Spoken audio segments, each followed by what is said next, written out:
Right, welcome to this bit of the video. This is the walking sheet. This is you're going to use to put down what houses you're walking past before you put it in the official call sheet.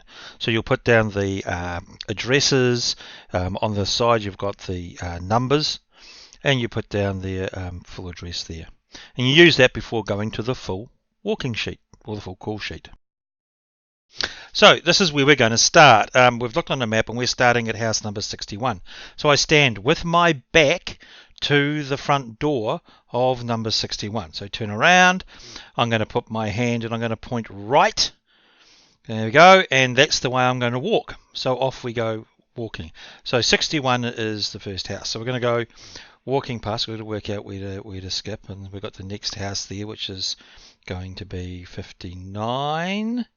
Lots of things, 59A, and I put that on my sheet, 59A. Then the next house is 59B. That's the next house, so I put 59B, so that's two skips. And then we would get to the next house, which is going to be a skip down here. And this house is number 57, so I put 57 down. Now the next house is in bold, so it's going to be a house that we're going to knock on. Right, on our walk sheet, and that house looks to be number 55, so I'd put down number 55, and then I would get to go and carry on down the road. And here I am, continuing my walk down the street. Now remember when we did the tabletop exercise and we used all the bits and pieces, when you get to a corner, got to decide what you're going to do. Is it the end of the map? Do you going to walk off the map area, or do you keep turning right and keep on walking? So here we are coming up to the end of a corner here. So I'm still marking on my house. There's another skip. Great. Okay, and I get to the end. I'm on a corner. So now what I need to do is make sure with my map that I'm in the right place. Check my map, make sure the streets are right. I know exactly where I am. Am I turning the corner? Yes, I am. And there I go, turning down the corner, and I'll continue on that skip pattern as we go. But what happens if I don't want to turn the corner? If it's actually, I've done all my way around the block and it's time for me to jump, like we've done in the tabletop exercise before. So here we are, I've got to the corner. Oh no, that's where I started, so actually I need to jump. So I need to find out on my map, there I am looking at my map, trying to work out which block is the next block that has not been walked on. Make sure that it's still in the map area. So it's that block over there. Okay, so that's where I've got to go. Hasn't been walked on, it's still in the map area. Really important that it is still in the map area. Okay, so this is me jumping across the block. So I go to the next house. This house is going to be here. Hey, making sure that I'm still walking with my right hand shoulder against the houses. And here we are. And this is the house number 23. So what does it look like on the call walk sheet? There we go. So you write jump block. Okay. And then you go to the very next highlighted one. The next house you're going to knock on. All right. And we put it there. In this case, it's number 23. So we put the address down, 23 Left Street. Now you see that it doesn't matter how many skips there were supposed to be before that, we've jumped. So when you jump, you land on a new block, and you're going to start the sequence again. So I'm going to start from there, I'm going to put all the skips down, and etc. And away we go. And away we go. But what happens if they're not dwellings? And you would have learnt in your training what a dwelling is and what a dwelling isn't. So here I am. I've come around here, and these aren't dwellings. These are businesses. So I'm not even going to bother putting them in my call sheet. Okay, they are not dwellings. This would be the same if it was a big park, or if it was a church, or I don't know, all sorts of other bits and pieces that aren't dwellings, service stations, etc. You do have to be careful though, because some of these might have a dwelling in them, especially things like dairies. Oh, here's a dairy at the end. So I wonder if there's a dwelling at the end of this thing. I'll go and have a quick look. No, it doesn't look like there is. Okay, so I continue on with my shoulder against the right-hand shoulder against the walls of the houses. fences, and we get to the next house, and that's when I'm going to stop and I'm going to put the next thing in the walk sheet. Okay, and there we go. A little further along, and we come across a situation you get quite often. So it's a leg-in. So we've got, look at that, we've got 4 houses down here. Now I don't really know which order they're in, so I have to walk down the leg-in. So I put my right-hand shoulder against the fence line, and I walk down. Anything that's on my left-hand side, I'm going to ignore. I'm just looking at my right-hand side. And so I walk down. It's the same for long driveways, anything like that. And I get down there. Once I get down to the first dwelling, I can have a look at it, see what it is. Those of you with good eyesight will see that I've managed to get there now.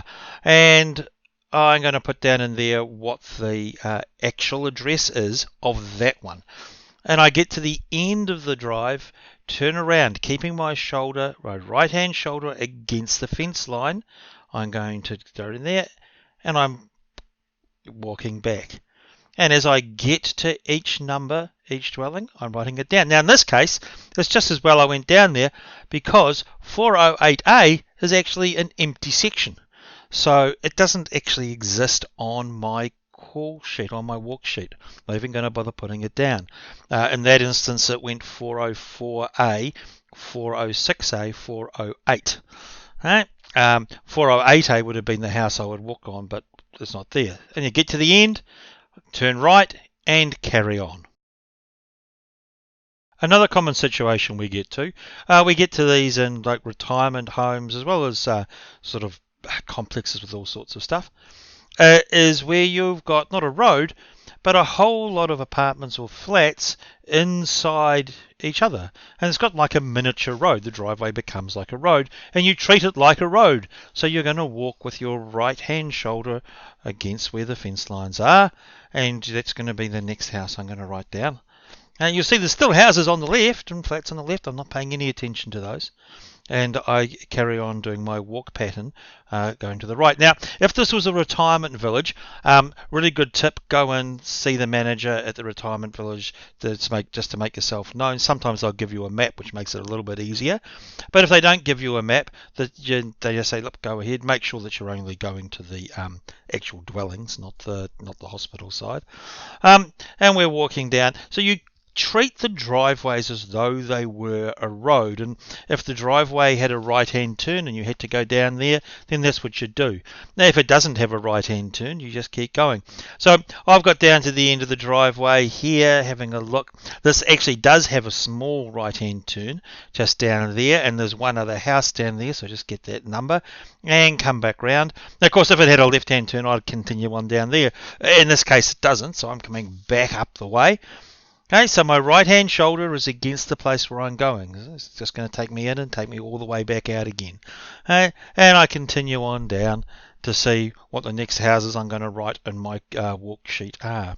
And we're going to walk down here. Oh, there we go, number 17. Rightio. Okay, and I carry on. So, look, as long as you keep your right-hand shoulder to the side that the houses are on, and you make sure that you're in the map area at all times, check your map before you go into something like this. Check that it's all inside the map area. As long as you do that, you're going to walk okay. Alright? And you're just writing down each of the houses. And you notice I haven't knocked on anything yet. I'm only just writing the walk down. Okay? And so what we'll look at next is once you've finished writing the walk down, what is it that you actually do? And so look, I've come back out to exactly where I was, and I'm going to turn right and carry on walking until you finish my walk, and then you go to the car. Now, what I didn't see here is that I've checked that with my map that everything I've put on the walk plan is inside the walk area, is inside the map. Really, really important, because once these are written down, that's the walk finished, and you really don't want to be going and knocking on houses, which is the next thing to do, if they're not inside the map area. So I'm writing things down, and I'm writing them in full. I'm not putting ST for street or RD for road. I'm writing it out in full, and I'm writing it legibly, taking time in the car to write it out, because this necessarily won't just be for me. There could be many other interviewers that need to use the call sheet, that need to be able to read what I've written, to be able to make sure that they're going to the right houses. Okay. Now on the walk sheet, handily, the houses you're going to knock in have got a bolded household number, and so that should help you make sure that you're still getting the right houses in the right order on your call sheet. Okay. Now this of course is an urban call sheet, so it's 3 skips and then a knock on a house, because that's what we've been doing. The rural walk is slightly different. It's called a one-on-one walk, and it goes zigzag pattern. But if you have a rural walk, please talk to your supervisor so that they can take you through how to do the rural walk. The general rules are the same, but it's just the way it goes. Okay, now we're getting down in this one. In this one, there is we did a jump. Okay, and so how do you do that on a call sheet? Well, exactly the same way as you're going to do it on the walk sheet. So you write down your name, where we are. The next thing I'm going to write, though, is going to be jump block, where the skip addresses are. So I'm going to write jump block. All right, so there's the jump block written in there. I'm going to write in where the skips are on the call sheet, jump block, and then the very next house, okay, I'm going to make sure is the house that I knock on, and that's the next house in the walk, and that's it.